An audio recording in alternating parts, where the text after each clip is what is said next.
Good evening and welcome to the Forum. I'm John Matisonn. For this final episode of 2020, I'm going to talk to two guests who have a real idea of opportunities for South Africa. They're realists, but realists with a vision to get South Africa from where it is to where it needs to be. My first guest is Jonny Friedman. He's CEO of a company called Urban Lime. His family was South African. His father was a doctor in Soweto. But he grew up in England and came back to South Africa after 1994 and saw real potential in South Africa's cities. He has a master's in business administration from Manchester University, and he's spent the last few years buying and developing buildings all over two South African cities, Durban and Cape Town, and he has a real vision for where we need to go. Jonny, good evening and welcome. Good evening, John. Thanks for having me on. Jonny, when I interviewed you last year for my book, you were driving a revival of South African cities. You'd bought about 50 buildings in Durban and really made some spectacular changes. You bought a number in Cape Town as well, and you were a real urban developer. But that seems like a lifetime ago. Well, certainly a lot's happened in the last 6 months, that's for sure, John. But look, in our business, in any business really, it's very difficult to predict. I think one thing this year has shown us all is that predicting what happens in the near future is almost impossible. Who would have thought we would have been here now when we were thinking about this, at this time last year? Everything changes so quickly. So what the future is over the next 12 months or in the very short to medium term, it's very difficult to call. But what I can say is that overall, I'm hugely optimistic about South Africa and South African cities. And if you ask me, is the real estate going to be more valuable? Are cities going to be more utilized, better places, more modern, more drivers of growth in 15 or 20 years' time? There's no question in my mind that the answer to that is yes. So over the medium to long term, extremely positive. Short term, almost impossible to tell what's going to happen over the next 6 months. Before we get into what you're doing specifically or how you see South African cities, tell us a bit about what COVID has done globally to cities. It seems to have accelerated trends that were already there, but quite dramatically. In some ways, the cities will never be the same again. Well, I think COVID has had a fundamental impact in many ways, obviously on cities, but also more generally. And I think the root of it is that all of us have gone through something of an existential crisis in that just almost overnight, we were all put in a position where suddenly our freedoms were taken away. We were locked away in a lockdown globally. And we had to really consider what our lives were about, facing, potential this disease which had come from nowhere. And I think that thought process, which for the first time in human history, driven by 24-hour news cycles, has led to a general rethinking about what our best life is and what we do with our time. And I think out of that, there has been a complete rethink about work, about how we spend the work-life balance, about how we work. And I think the trend of flexible working has been accelerated hugely. I think the trend around health and well-being has been accelerated hugely. I think the trend around technology has been accelerated hugely. And the impact on cities of these three trends accelerating hugely is very widespread. At the moment, cities like London, New York, they're main financial districts are virtually derelict. They're empty. They're not being utilized. In South Africa, headquarter office buildings are hardly being used. There has been a radical rethink about how people work and how they balance that work with their living arrangements. And I think for the first time, companies were forced into a position where they had to, instead of just playing lip service to flexible working, which is something which has been on the sort of agenda for the last decade, they had to actually do it. And so vast majority of white collar workers went home with a dongle and a laptop. And what actually happened was that instead of it sort of falling into chaos and anarchy, it actually worked extremely well for most companies most of the time. Not for everybody and not all the time, but for most companies and most people, productivity was pretty good.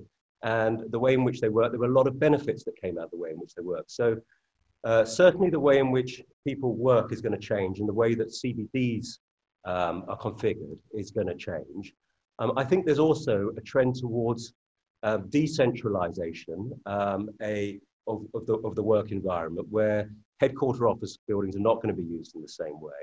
And I think within cities themselves, neighborhoods are going to develop where cities are not going to be fully centralized. There's a lot more people are going to be living in cities, and there's going to be a sort of a decentralized neighborhood approach within cities. I think health, open spaces and technology will be critical to the survival of good quality cities going forward, and South Africa is no exception in this. Before we go further with that, just to be clear, so you're saying working head offices of big companies are going to be considerably less used for that, so there's going to have to be a rethink about what you do with that real estate. And also you've said the shopping malls. So obviously people shop more online and they work more from home. And that means if you had an office in town, you might use it once a week or once a month or twice a week, but you're not going to have the same level of space. So those are major shifts internationally. Well, I think that's correct. And I think, as again, South Africa is not an exception with regard to these shifts. But I think both in the retail space and in the office space, the way in which we shop and the way in which we work is changing. And I think in both sectors, it's going to be a blended outcome where people work sometimes from home, sometimes, or they might work part of the day from home. They might get up and do a few hours work at home to start the day. Then they may go and work in possibly a third space, like a place like a coffee shop, or even en route or while they're traveling. And then they may spend some time in the office. And I think there will be some sort of blended approach. There may even be a fourth space, which a dedicated space is something we're looking at internally at Urban Line, where we're looking at fourth spaces, which are actually dedicated space, almost like clubhouses for major corporates, which instead of being located in the center of cities, they'll be located in neighborhoods where their teams and their clients live. And these will not be compulsory spaces that people have to, they won't be like satellite offices.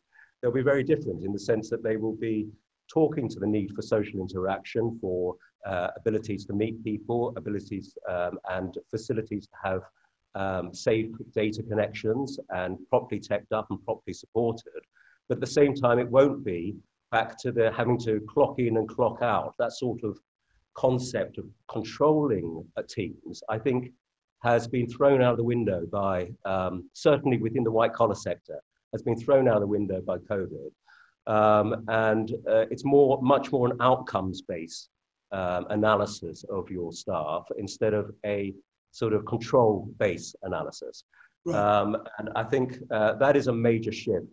I think people will be utilizing different opportunities that their companies give them to work in a range of different environments, while also interplaying other aspects of their life, which are going to come to the forefront and going to be say, well, it's perfectly fine for me to have an excellent work career and also to be an extremely good family man as well, and to do both, and also to be a good friend, to have cultural events. There's no reason why I can't go out for lunch with a friend on a Wednesday afternoon. But it may well be that I do my work at 1 o'clock in the morning. It may well be that I work very well at nighttime. So what this has done is it's talking very strongly to recognize that individuals are different and that they work differently and that they shop differently and that they deal with their home environment differently. And it actually plays to their strengths. And I think the interplay between this new realization and technologies allow this to happen in a way which, frankly, even just a few years ago, it wouldn't be happening. And here we are, we're having this interview today. I'm sitting in my office and you're sitting in Cape Town in your studio. And we're having an interview which, frankly, couldn't have happened. Even just a few years ago, there wouldn't have been the technology to be able to have this interview in this way today. And on that basis, so much more is possible. And of course, there will be tech companies all over the world investing billions of dollars over the next period. And of course, incorporating virtual technologies into these types of communicating technologies. to make the work experience feel even more connected and communicate and work to a higher level than it currently even does. Jonny, before we go to the break, when I interviewed you a year ago, you talked about Durban, for example, as a very good example where you felt there was space for an extra 500,000, 500,000 people to go and live in Durban, and that was needed. And I gather from preparing for this interview that that's even more true now. You see more residential space in the cities than even you saw possible before. Well, I think that will be one of the outcomes of COVID, is that it will accelerate that process. South African cities, in a way, are quite unique in how few people are actually living within the cities. You know, cities around the world, there's a large population that live within the cities. And I think that this will accelerate the process within South Africa. There will be generally, I think, within South Africa, a 50% less requirement for headquarter office space. And a lot of these buildings will be retrofitted into living accommodation. And of course, what that does also is it talks to how cities will evolve, and because people living there is a critical part of the development of South African cities, especially in this post-COVID world. Because culture and entertainment will be a major driver, business will obviously still be a driver, retail will be a driver, although a lot of the shops will move from being straightforward shops where you purchase things to have an online component and a brand sort of awareness component to them. And public spaces and health spaces and leisure spaces will be a critical part of what will create good cities going forward, alongside smart cities, of course. Can you hold that thought? Sorry, Jonny, can you hold that thought? We'll get back to smart cities in a moment.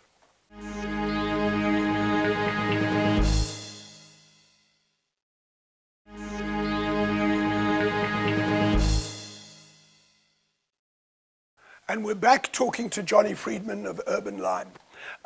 Jonny, what is a smart city going to look like? Well, a smart city integrates technology into its sort of the heart of its very being, in terms of every element of the way in which it operates, both in terms of the public spaces and the private spaces. Good examples of smart city technology is already available in terms of traffic flows, parking spaces, how the lighting, access, and then if you talk about the private sector, access to buildings, security, all of these elements can be operated. Much can be now operated from your phone, and smart cities will be feeding data from the city and from corporates and from retailers to individuals who will be able to receive the data and be able to operate more efficiently within the city realm, operating on the back of that data.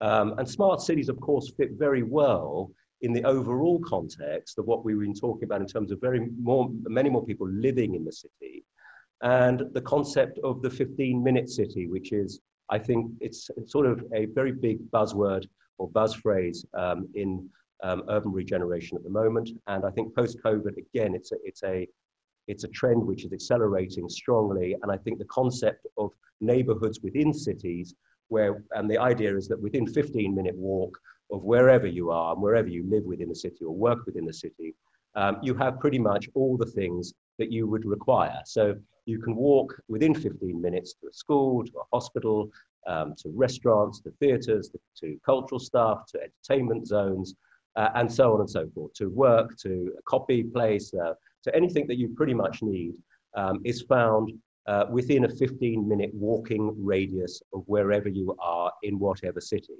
So cities are broken down into 15-minute walkable neighborhoods, which are complete within themselves. And I think that structure and that urban planning concept is very, very appropriate post-COVID, and also, of course, talks to the transport revolution that is, coming our way one way or another.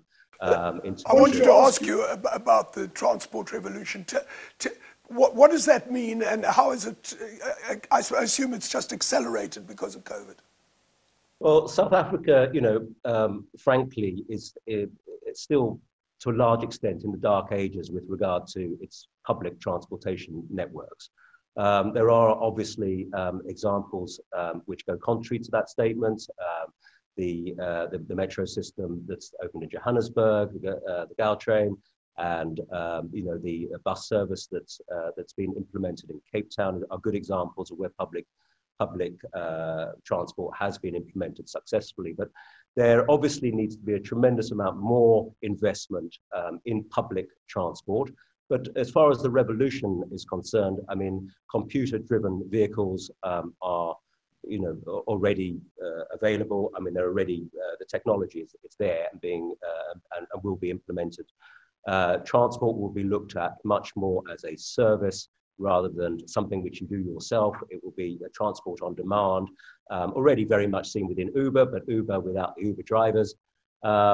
And I think public transport, again, on-demand public transport, so much less requirement for cars, much less requirement for parking, which opens up a tremendous opportunity within cities to create amazing green, healthy public spaces, ecologically sound, and much more exciting, human-friendly pedestrian spaces, which also, of course, speak well to COVID requirements of distancing and use of the outdoors. Of course, we don't often mention it, but of course, COVID and weather and cities go well together. And of course, South African climate is very conducive to being outdoors and using public spaces. And I think there's a huge opportunity, which was very much closed down during the apartheid era, where the architecture and the geography was all about locking out, and about security and safety, and protecting people who considered themselves under siege in some way.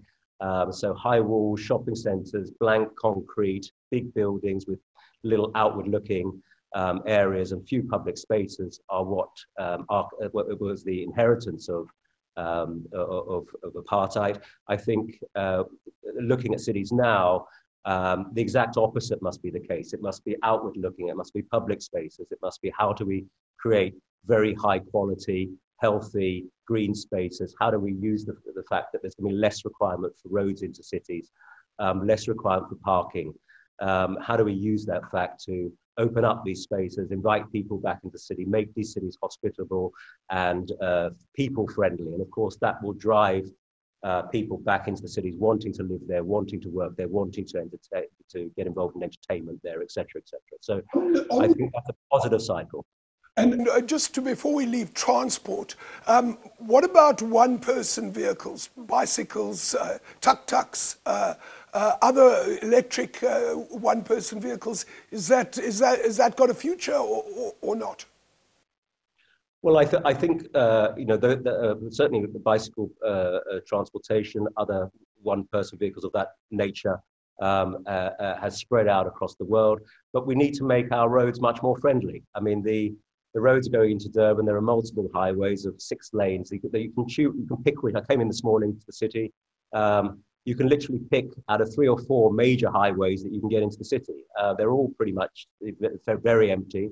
It's not conducive to very small one-person vehicles or biking. So we have to make the cities friendly to those types of, especially for bikes. I'm a huge proponent of bikes, but we have to make it friendly for bike riders. And specifically the Cape Town Central Business District, Durban, Johannesburg, how will they change? I mean, Cape Town seems like its buildings are fairly stable and they're not going to go anywhere. Do you see Cape Town changing visibly, and Durban changing visibly? Well, I think the skyline will stay the same, but I think what the mix of uses within those buildings is going to change radically. I think, as we mentioned earlier, major headquarter office buildings are no longer going to be used in the same way they used to be used. And I think companies themselves will be looking at about a 50% reduction in the area which they utilize. But even within the 50% that they keep, they will be looking at different uses within it. So I think the way in which the offices themselves are laid out, I think they will be thinking much more about using them as places for meetings, social interaction, for conferencing, for bringing together the different parties that make up the business, both their clients, their shareholders, their teams, bringing them together in large confidence building and team building exercises. I think they will be used in that way. I think they will. Wouldn't surprise me at all if most headquarter office buildings has a health and wellness floor built into it, almost like they're competing for their staff to utilize the space, because I think compulsory working from specific offices is something which in many businesses is going to be something of the past. So I think, for instance, Microsoft have told their 180,000 workers worldwide that none of them they have no requirement to ever come back to their offices, their headquarter offices. That's not for this year or next year, it's ever. They're saying they can use them as a facility, as a tool, if they wish to use them, but it's up to them how they blend their working day. It all becomes about outcomes. And what will they do with it? I mean, Microsoft has these massive campuses in Seattle and elsewhere. What happens to those buildings?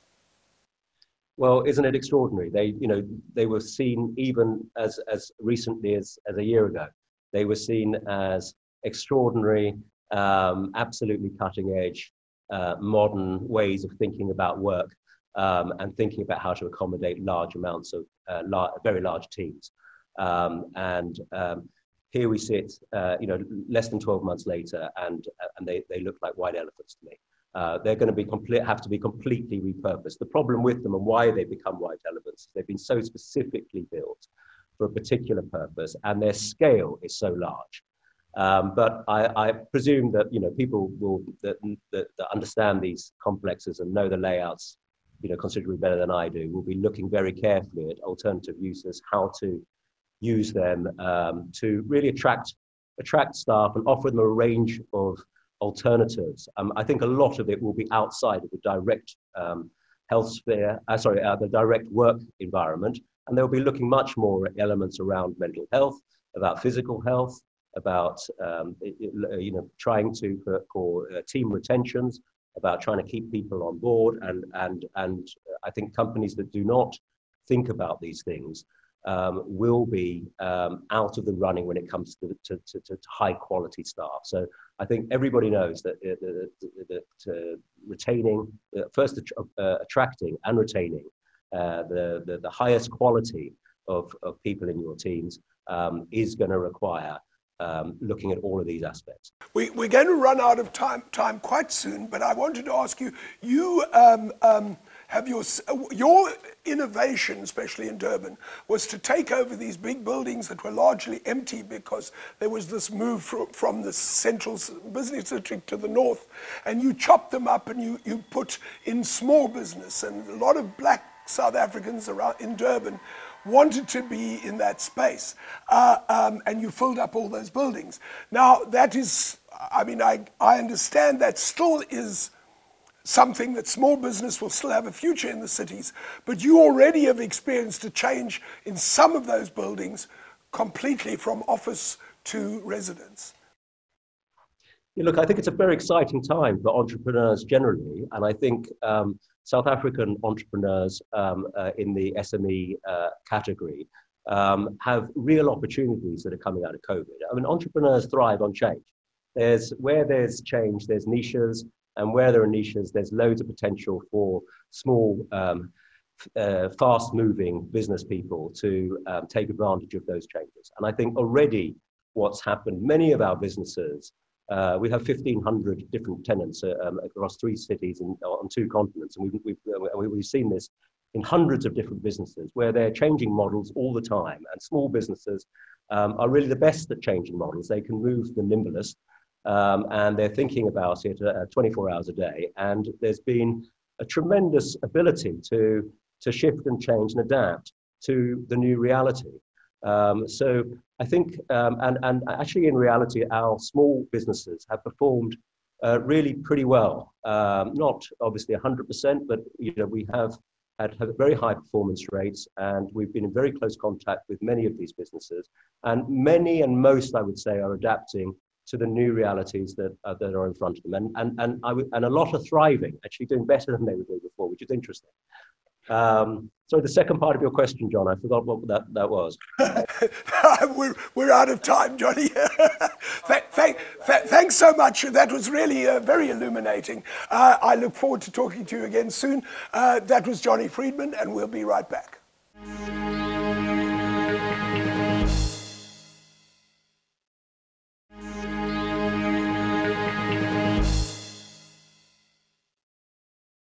And we're back. The second visionary we're going to talk to tonight is a South African, Mesela Nhlapo.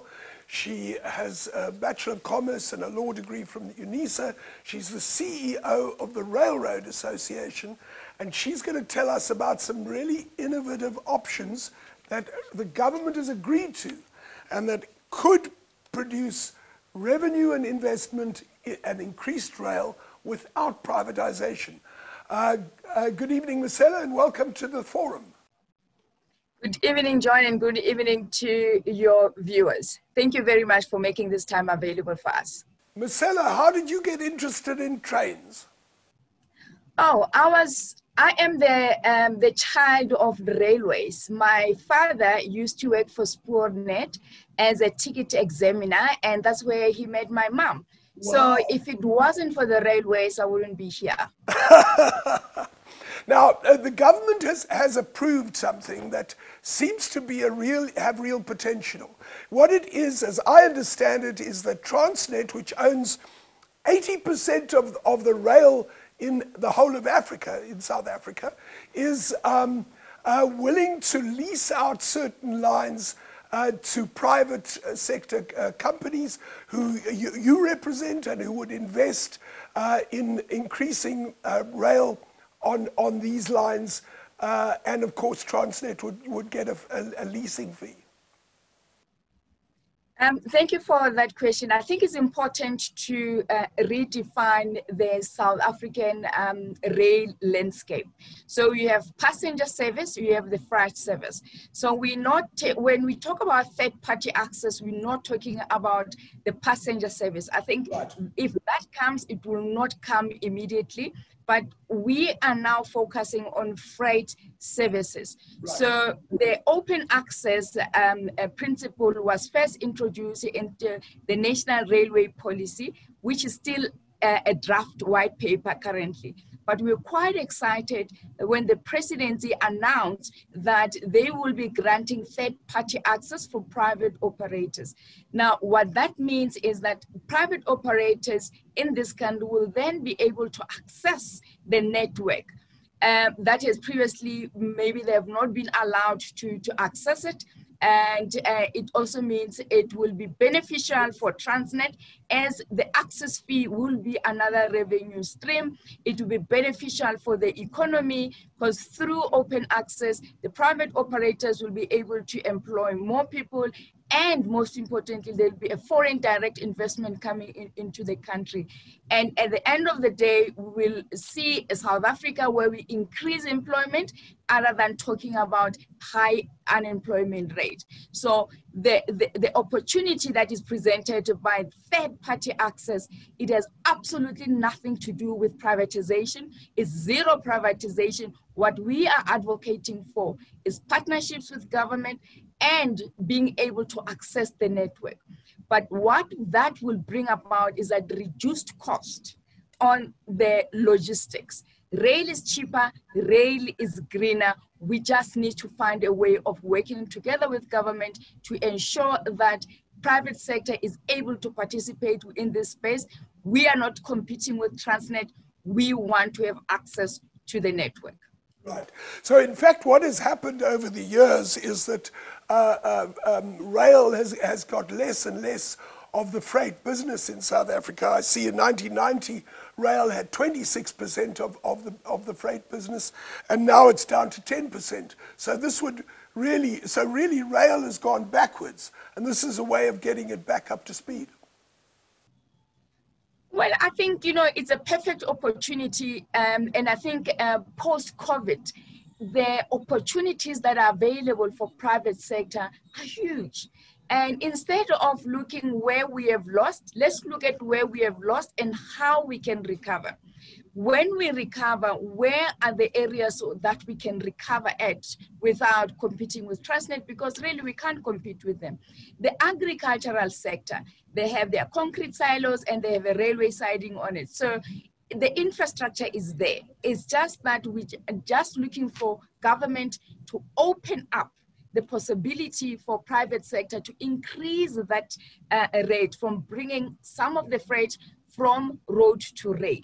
If the grain market used to be transported by rail, say 84% of it, if we can bring that back. Now imagine your mill BAP having an impact in terms of maybe price reduction that are related to cost of transporting our mill.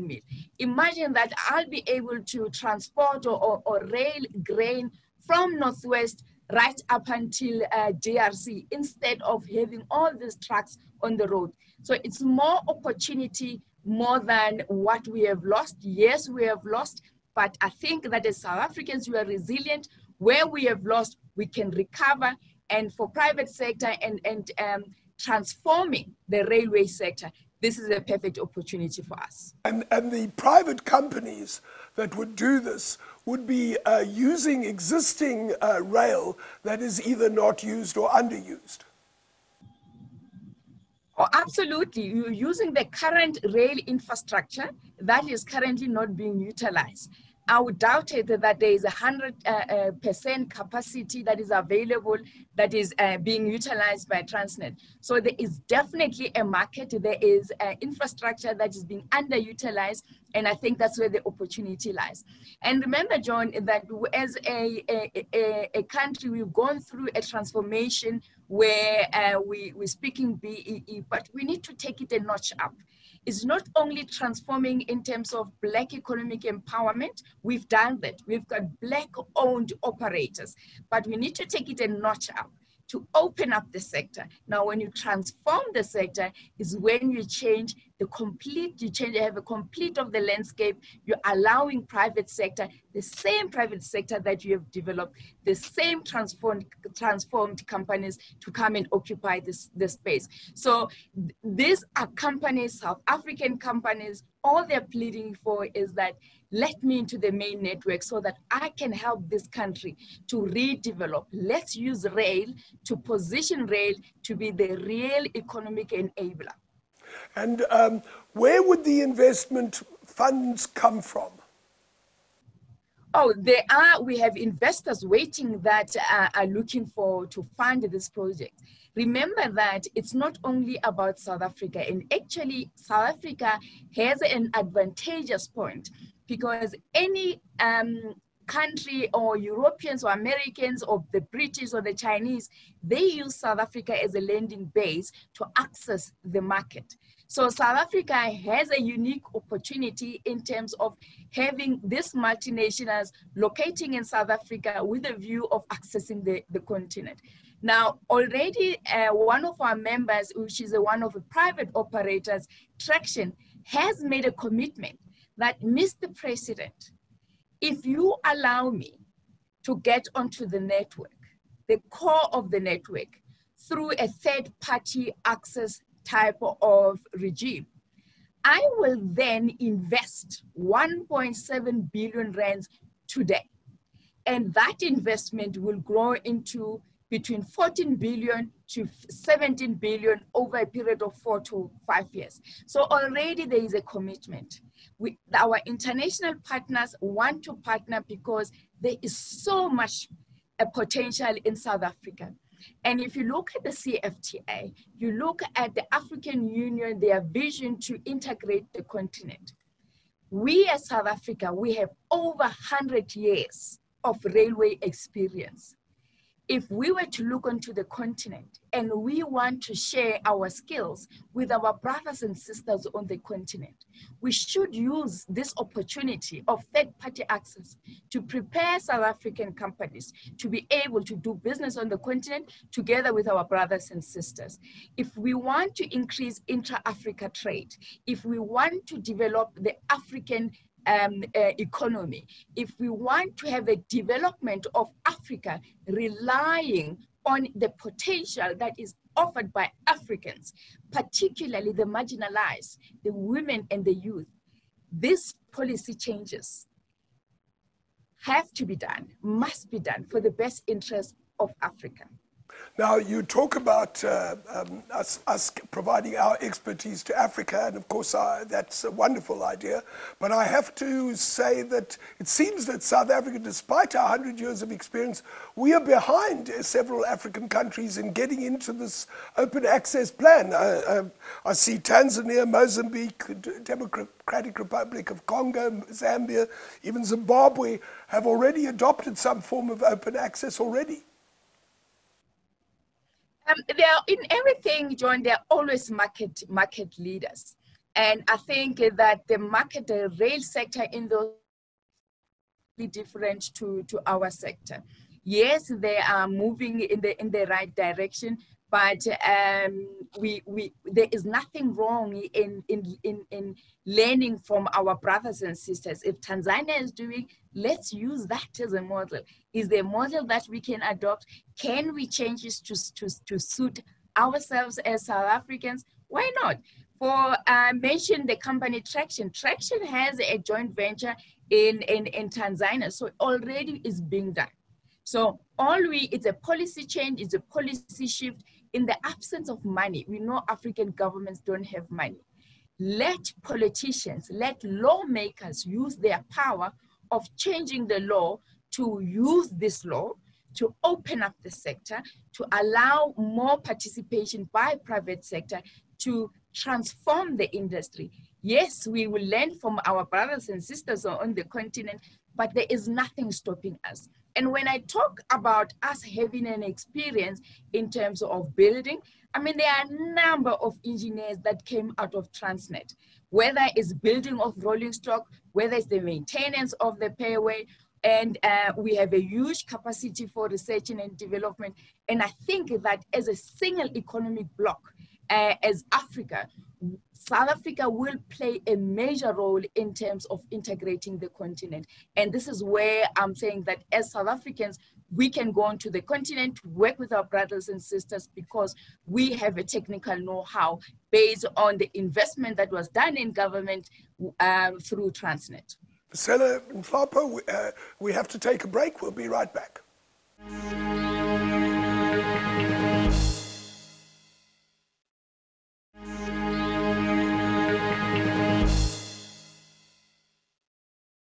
And we're back. Mesela, I wasn't raising the question of us being behind to question whether we should learn from others, but it just seems to me that South Africa should be a leader, and we now have an opportunity to be a leader again.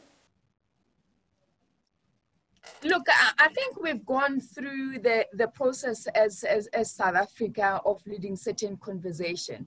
And I think now we are better placed to have this third-party access. There was, in some instances, where there were concerns around safety and how do we integrate this onto our rail network. Once we are lagging behind, I think there's been work that has been done behind the scenes, and that work is clearly demonstrated on the draft white paper where open access is discussed. And also in terms of your single transport economic regulator. So there has been a conversation that has been taking place from the government side, talking together with private sector to ensure that when you roll out any policy changes, everybody is ready, and to ensure that we operate as safely as much as possible. RSR is on board to assist private operators to operate safely. But for us, it's not a matter of being late, but proper consultations being done, including the safety regulator.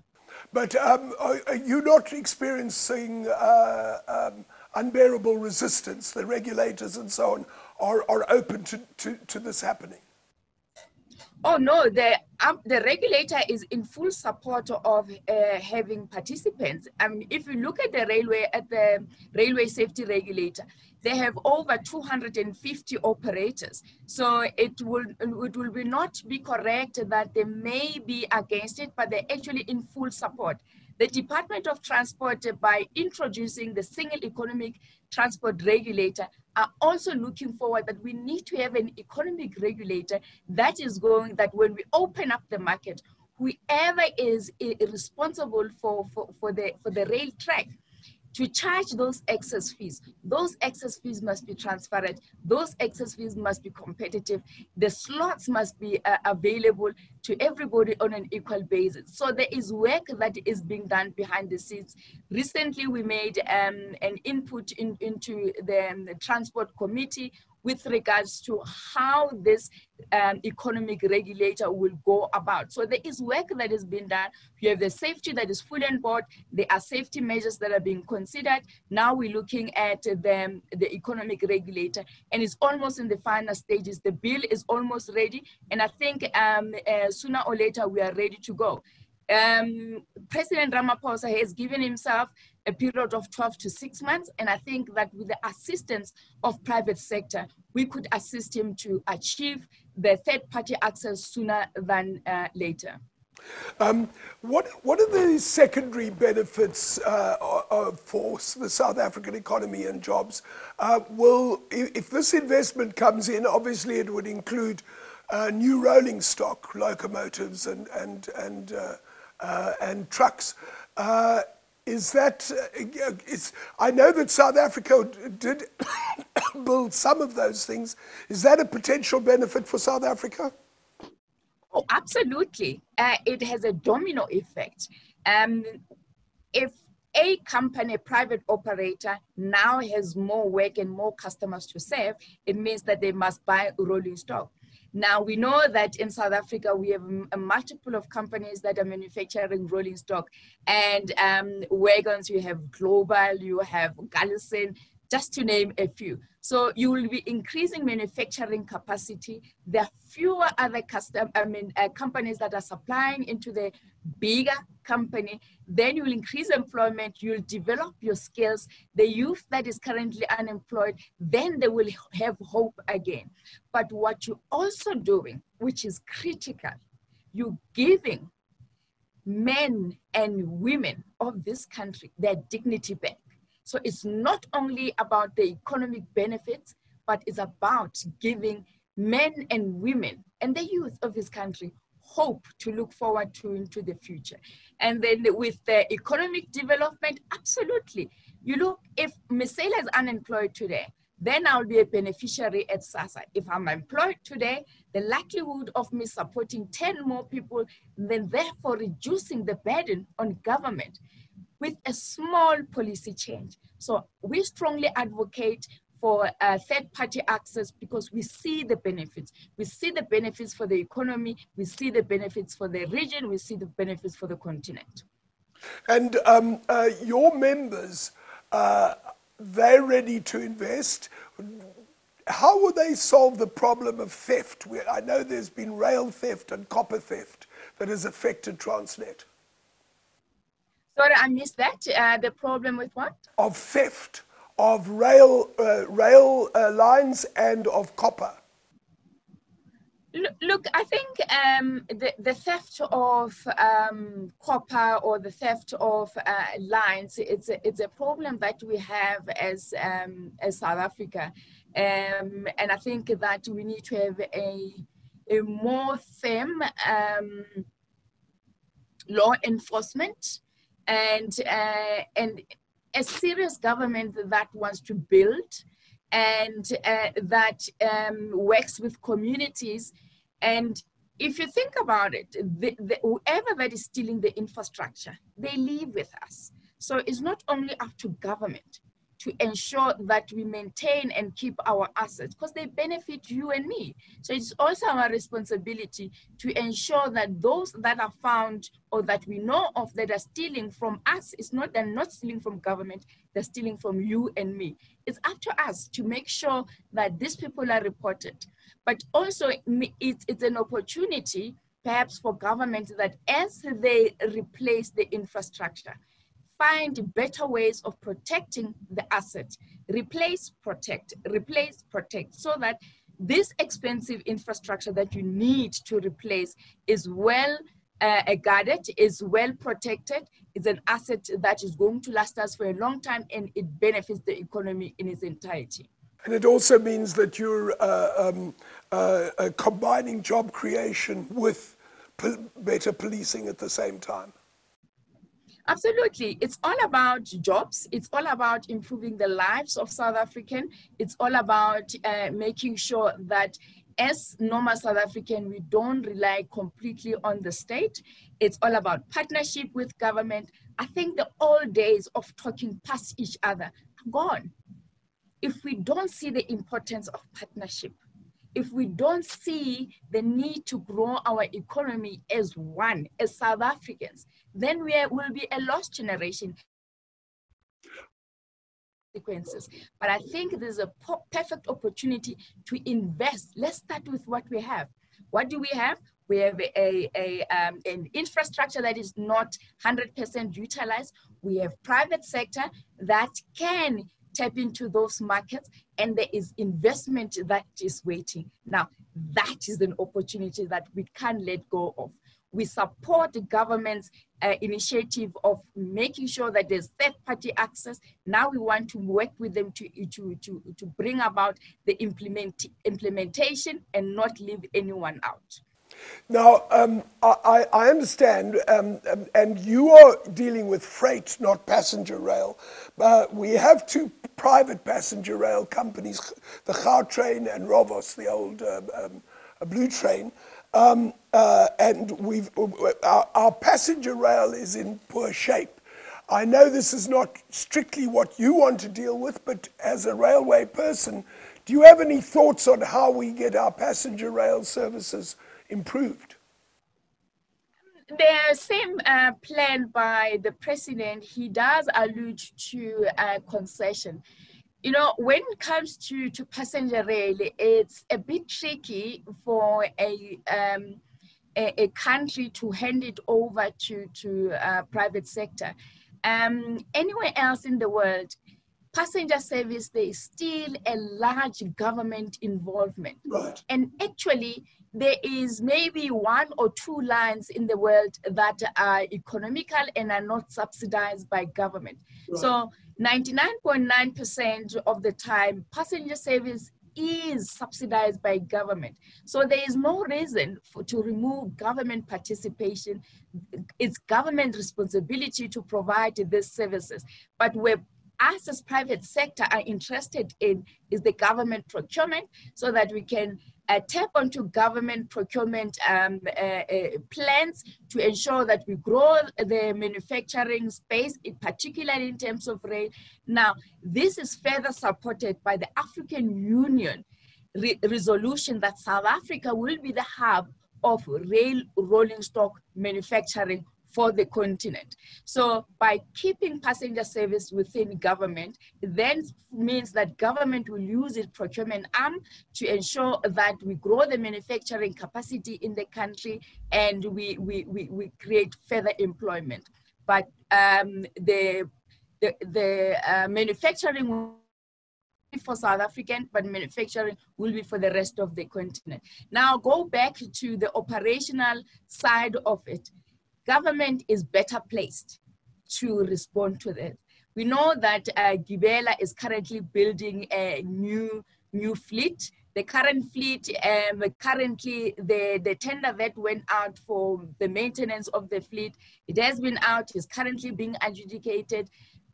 And we also need to note that passenger service has almost not worked as it's supposed to work. But the new leadership, you've got a permanent board now.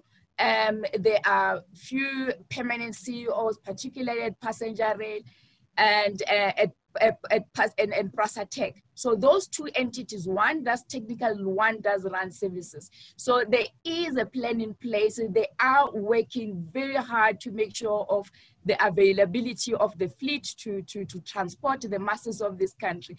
So it takes time for this to come about, to make sure that we do provide a service 100%, but I think we should just be a little bit patient and we'll see the changes that we want to see. It took a long time to realize that we're losing the service that we're supposed to be offering to South Africans, but I can promise you that we are working with PRASA to assist them to get the lines back online, to refurbish the rolling stock, and that refurbishment will be done by my members that are South African companies, that are transformed companies, and that will have a direct benefit on the economy of South Africa. Mesela Nhlapo, CEO of Railroad Association, thank you very much for talking to us. Well, that's it for the forum this year. I'm John Matisonn, wishing you a safe festive season and a better 2021.